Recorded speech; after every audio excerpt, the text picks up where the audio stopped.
With me in the studio today is Dr. Aminu Abdullahi Isiaku. He's a senior lecturer and pioneer academic head of Department of Geology and Mining, University of Abuja. Welcome to Lens on Africa. Thank you very much for having me. Thank you very much. My other guest is Engineer Adeniran Ajibade. He's the MD, Archetype Industries Nigeria Limited, and is also Secretary, Board of Trustees, Miners Association. He's joining us virtually. Welcome, Engineer. Thank you very much. It's nice to be here. Thank you for joining us as well. And my third guest today is Ikechukwu Samson Oken. He's the Chief Executive Officer of Xyrox Limited, a mining consulting firm. He's also joining us online. Welcome, Mr. Ikechukwu.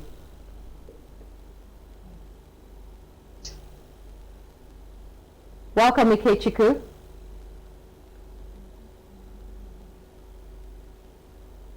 If you could, Mr. Ikechukwu, if you could unmute your mic so that you can hear you. Yes. Fantastic. Hello. I can hear you. All right, great. Thank you so much. Okay, gentlemen, we're going to get started with the basics. Okay, we already know that Nigeria is blessed with lots and lots and lots of minerals, solid minerals in particular. Last count says about 44.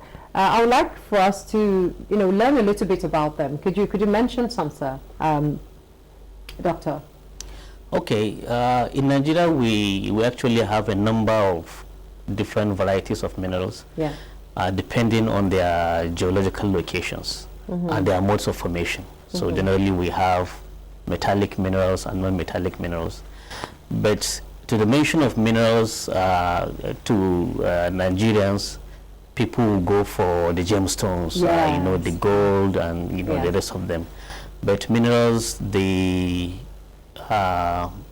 definition of minerals is actually more broad, and it captures other things that are actually industrial minerals, in nature. So including iron ore, lead, zinc, copper, lithium, and the rest of them. And the rest of Absolutely, them, okay. Yeah. So the average Nigerian would most likely just point to gold, at most iron ore. Yeah. So that's why I wanted us to have that, separation or demarcation as to the different types of key solid minerals that we have.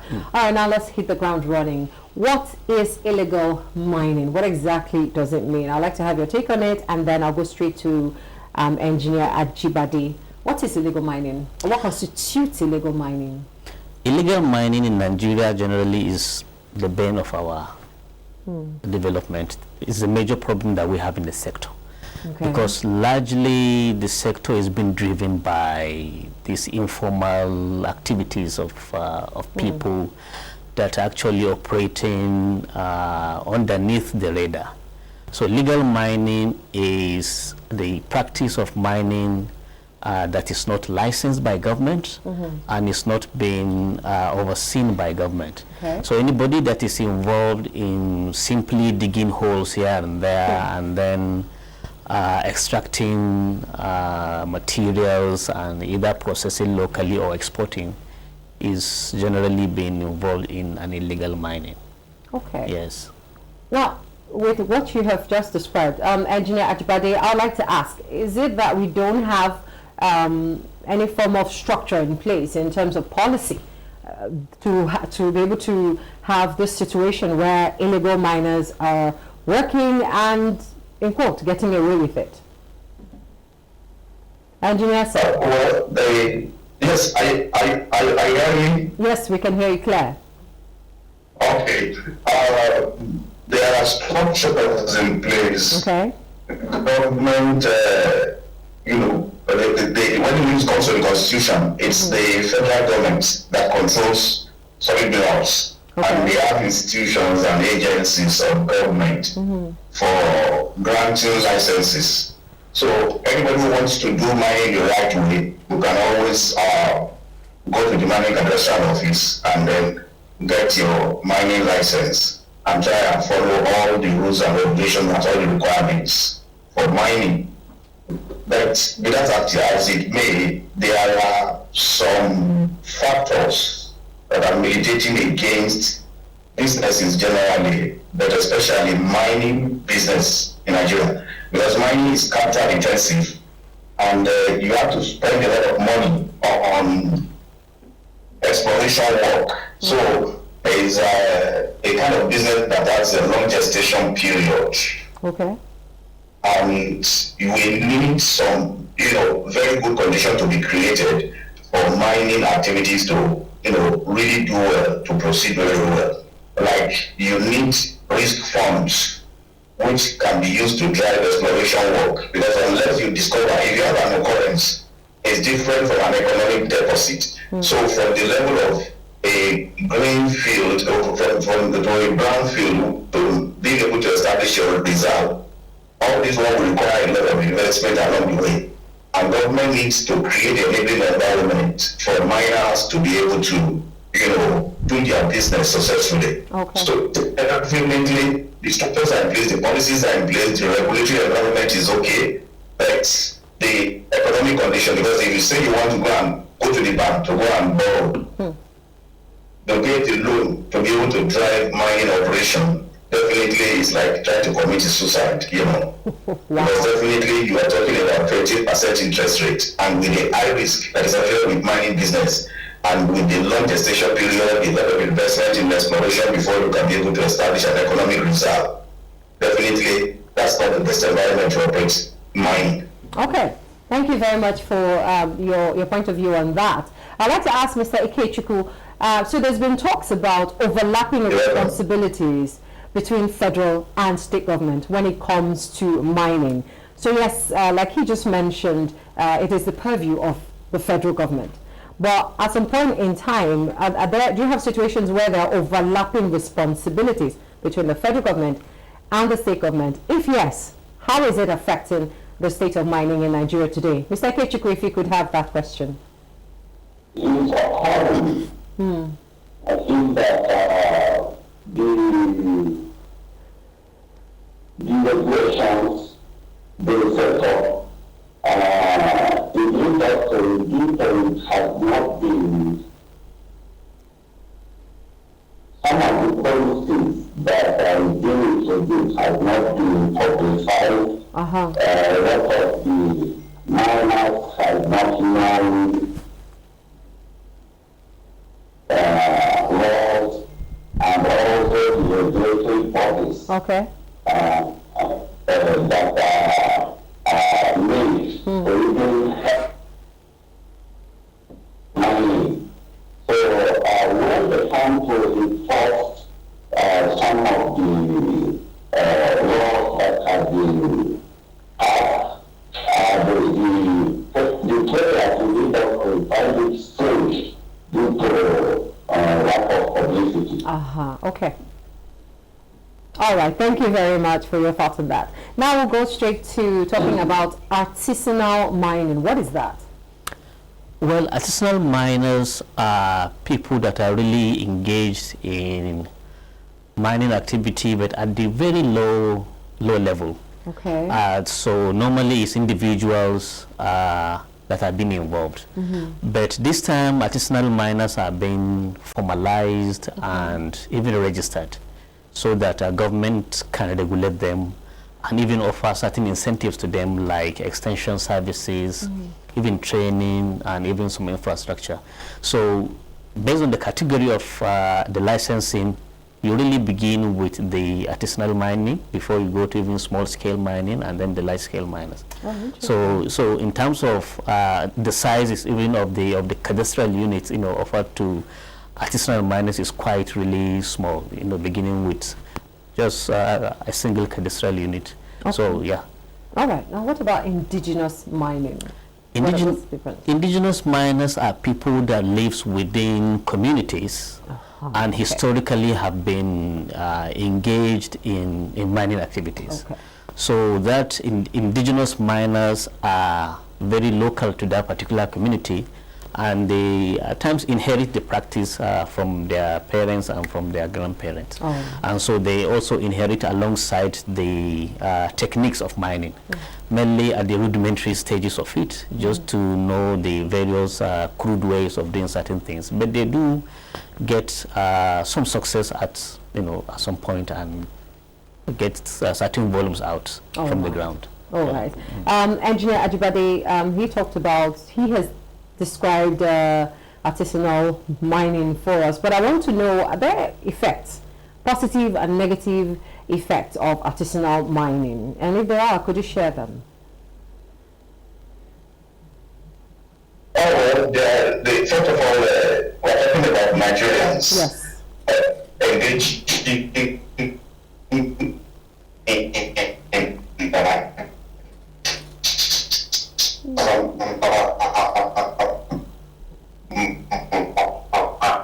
Oh, wow.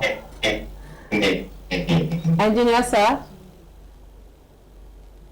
Engineer, can you hear me?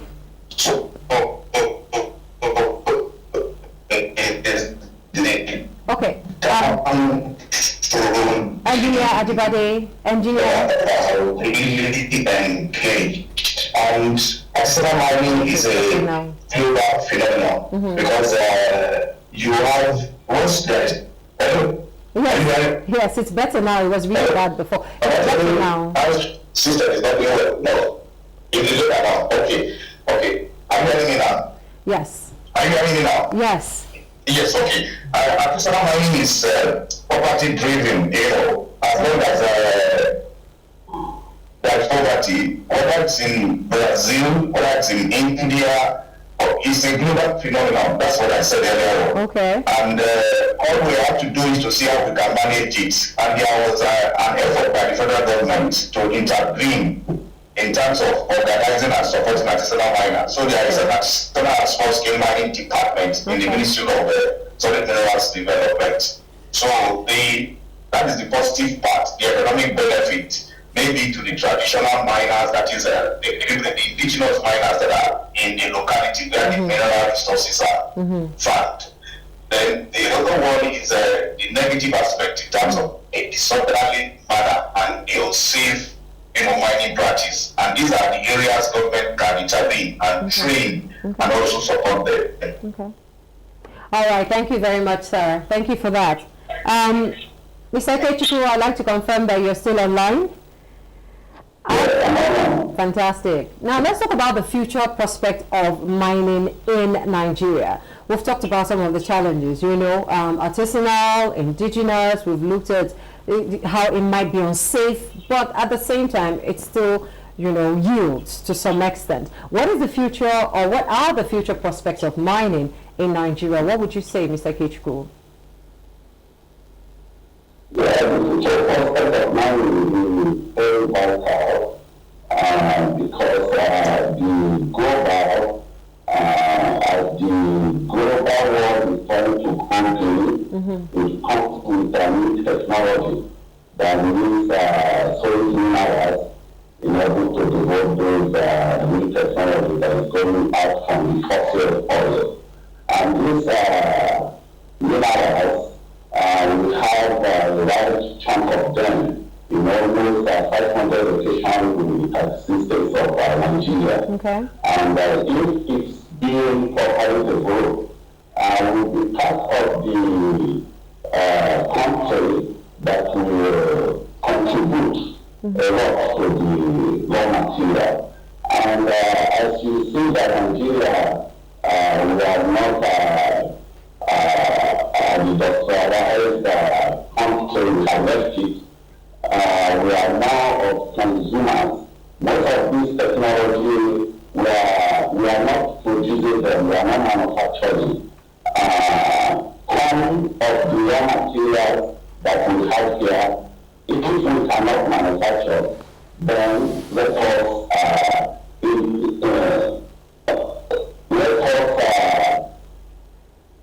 add more value to the raw material. Let us invest in the sort of raw material. All right, thank you very much. Dr. Aminu, let's talk about technology. He mentioned that. What bearing can technology possibly have on mining? Technology is very key in mining, and just like one of the speakers said, it's a very high capital, capital intensive venture. So the capital intensivity of the venture of mining is because of the use of technology. If you also add that up with the risk of exploration. So you need technology to be able to explore the subsurface. You need technology to be able to process whatever it is that you have discovered, and so on. So really technology is very vital in mining, and we need more of it in this country. But technology is one thing, ability to operate it is another thing. So we need also technology transfer. Companies and other governments that can be able to invest in Nigeria come with that particular technology and also demonstrate that to our local people here, so that also we can be able to have that capability. All right. Thank you very much. Now, Mr. Ikechukwu mentioned something about, the state of the Nigerian mining sector now. Yeah. So I am curious about when it becomes fully developed, what general benefits will emanate from it? Fully developed. I'm talking about when it's at a par with other nations of the world. What benefits will emanate from it? I'd like to hear from Engineer Ajibade your thoughts on this. When the Nigerian mining sector becomes fully developed, to be able to stand shoulder to shoulder, giving a whole lot or contributing a whole lot more to the GDP rather than it is doing now, what benefits will emanate from it? We are not trying to reinvent the wheel. Okay. We have nations with very successful mining jurisdictions, and they are very close to us in Nigeria. Ghana is a very good example. South Africa is another good example. So definitely we know what our target should be. So definitely what we have to do is to work diligently towards achieving that goal. The mineral resources, they are very much on the ground. Much of mining that is being done in Nigeria is at this level of artisanal and small scale mining. We need to develop world-class mines, and our mineral resources can support that, so that we can be able to have appreciable contribution to that is mining, and have appreciable contribution to the GDP of this nation. The potential is very huge. All we have to do is to work diligently to actualize that potentiality. All right, thank you very much. Now, how can foreign direct investment impact solid mineral mining in Nigeria? Because he's talking about it's cost intensive. You've all mentioned how cost intensive rather it is. How then can FDI impact? FDI can impact positively in the mining sector in Nigeria when we have the likes of the Rio Tintos of the world, BHP and Anglo American, big size mining companies actually taking stakes in the Nigerian mining sector. We can have positive contributions in that regard, and I see the present administration actually working towards that by reforming the Nigerian Mining and Minerals Act, and also by establishing the new Nigerian Mining Development Company, giving a lot of percentage out there to big companies that will come with foreign direct investment to actually invest. Because if we remain within our local capacities, our local capabilities, we will forever remain within the ASM domain, artisanal and small-scale mining. So we need foreign direct investments with the right technology to come and invest, so that we can be able to really develop the potentials that we have in this country. Okay, I'd like to ask a question. What then would be the responsibility of the investor? The investor has a lot of responsibility. The number one responsibility for the investor is to protect the environment that he is or that they are going to operate in, and also abide by the regulatory framework of the Nigerian mining sector, pay royalties, at the end of the day when products are being removed from the ground. And I think those are the key responsibilities. And of course, employ our people. Yes, we need the sector to drive the next generation of employment in this country. And we have abundant youth that instead of wasting away, in crimes and all that, they can be fully engaged in this. And it is actually FDIs that can be able to galvanize, most of the government can only do a bit, but a serious mining company can come in and actually employ a lot of people.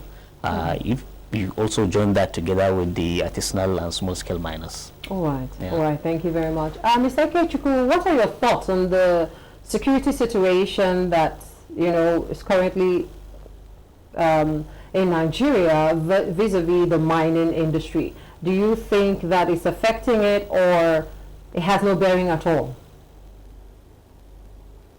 The recent situation affecting the mining sector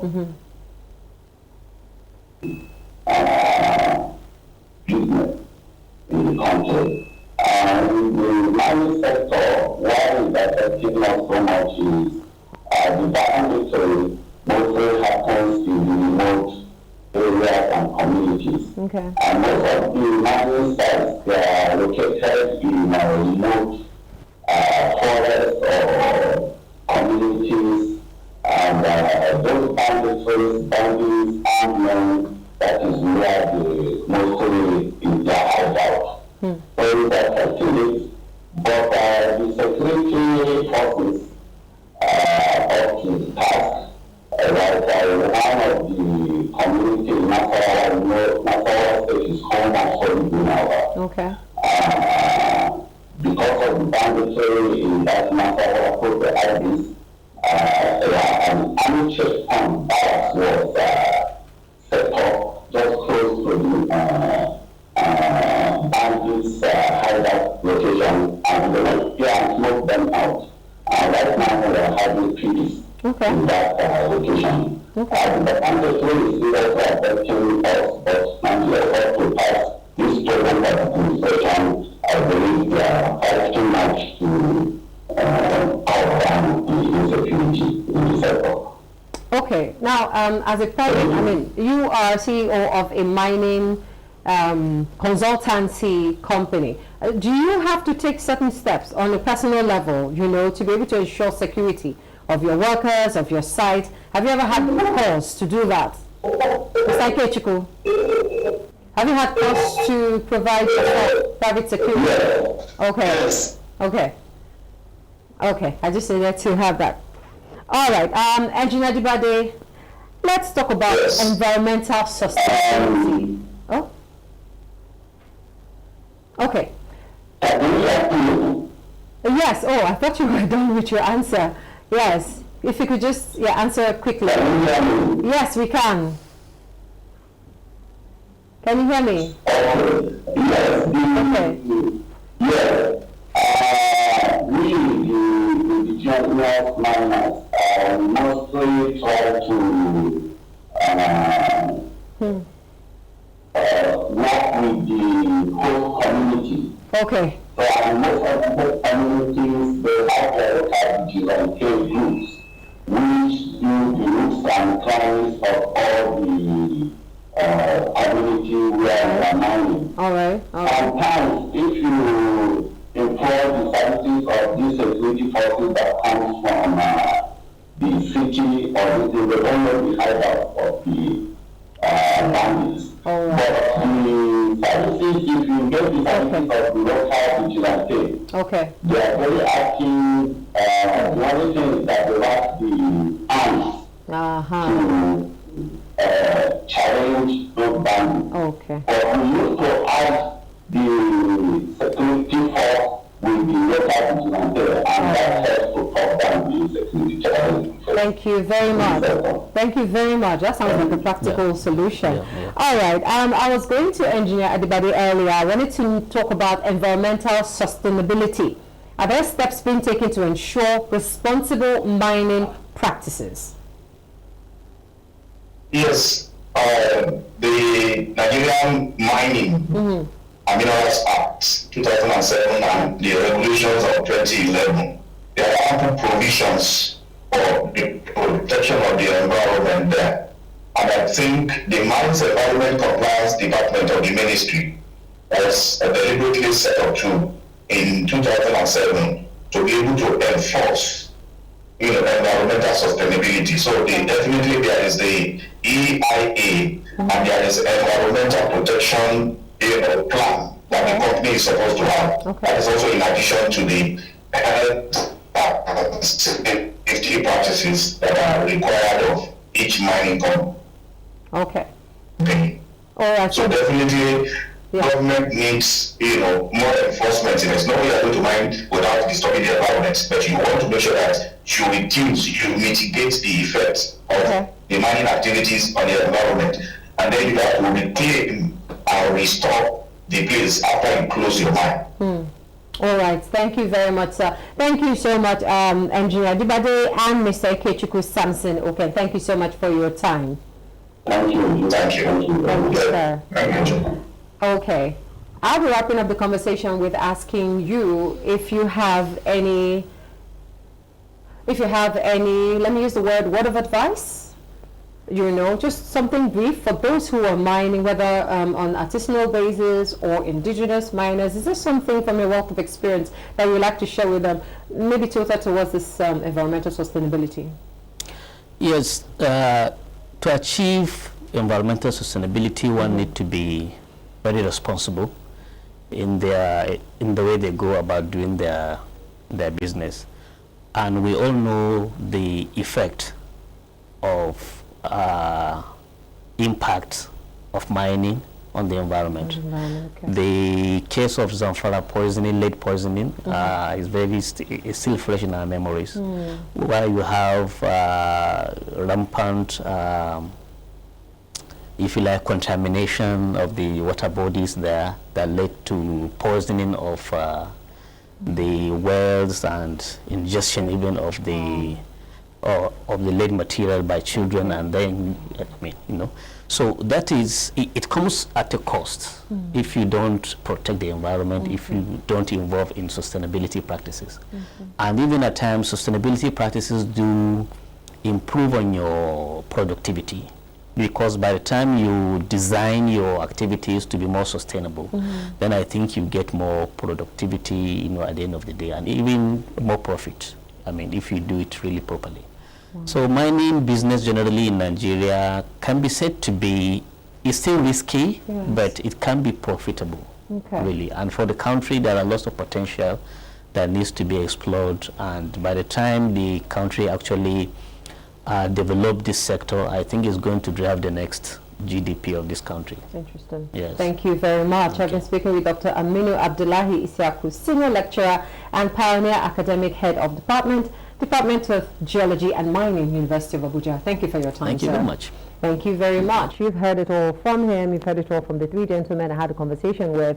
Mining is looking up in Nigeria, and very soon our GDP will begin to smile as a result of it.